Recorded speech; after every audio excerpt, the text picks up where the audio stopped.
निफाड तालुक्यात गारांचा पाऊस, द्राक्ष बागा धोक्यात। गेल्या 2 दिवसांपासून नाशिक जिल्ह्यातील निफाड तालुक्यात ढगाळ वातावरण असल्याने शेती पिकावर प्रचंड प्रमाणात आर्थिक संकट येऊन ठेपले होते। अखेर रविवार दिनांक 26 रोजी तालुक्यात जोरदार वादळी वाऱ्यांसह गारांचा पाऊस पडल्याने द्राक्ष बागा उद्ध्वस्त झाल्या, तर कांदा पिकाचे देखील यात मोठे नुकसान झाले आहे। यावेळी तालुक्यातील लोणवाडी, सायखेडा, निफाड, सय्यद पिंपरी, लासलगाव आदी भागात जोरदार गारांचा पाऊस झाला। यामुळे द्राक्ष पिकांसह कांदा शेतीत गारांचा खच पडला आहे।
आज नाशिक जिल्ह्यामध्ये गारपिटीसह मोठ्या प्रमाणामध्ये पाऊस सुरू झालेला आहे। या पावसामुळे आणि गारपिटीमुळे द्राक्षाचं मोठ्या प्रमाणात नुकसान झालेलं आहे।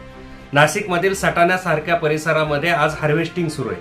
हातातोंडाशी आलेला घास डोळ्यासमोर नष्ट होतोय। दुसऱ्या बाजूला निफाड, दिंडोरी, नाशिकच्या परिसरामध्ये अनेक बागा द्राक्ष बागा या फुलोरा अवस्थामध्ये।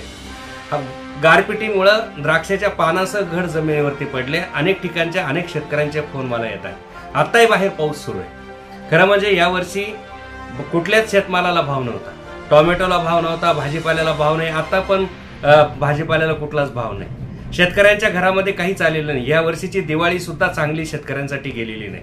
अशा अवस्थेमध्ये द्राक्षे हे आणि भाजीपाला हे जी महत्वाची पिकं आहे ती पिकं सुद्धा आज नष्ट झालेली आहे। जेव्हा असं आसमानी संकट येतं त्यावेळेस सरकारनं शेतकऱ्यांच्या पाठीशी उभं राहणं अपेक्षित आहे। कारण आज अनेक घरांमधल्या चुली सुद्धा पेटल्या नाही।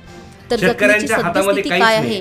किती संकट, किती घाव शेतकऱ्यांनी सहन करायचा असा प्रश्न पडलेला आहे। आणि त्याच्यामुळे आज या मरणाच्या दारात, आत्महत्येच्या दारात उभे असणाऱ्या शेतकऱ्यांना सरकारनं मदत करणं अपेक्षित आहे। आम्ही तुमच्या सोबत आहे, हे सरकार शेतकऱ्यांचं आहे, आम्ही शेतकऱ्यांच्या पाठीशी आहे, अशा पोकळ आश्वासनांवरती आणि पोकळ शब्दांवरती घरातली चूल पेटत नाही। चूल पेटवण्यासाठी, त्या माणसांना परत उभं करण्यासाठी आर्थिक मदतीची गरज आहे। आणि म्हणून ह्या सरकारकडून आम्हाला अपेक्षित आहे की आज नाशिक जिल्ह्यातल्या द्राक्ष उत्पादक शेतकऱ्यांच्या डोळ्यातलं अश्रू बघून, त्यांच्या घरातली खरी परिस्थिती बघून त्यांना भरीव मदत द्राक्षासह सर्वच भाजीपाला पिकं आणि इतर पिकं जी नष्ट झालेली त्यांना करणं सरकारकडून आम्हाला अपेक्षित आहे। सरकारनं ती करावी।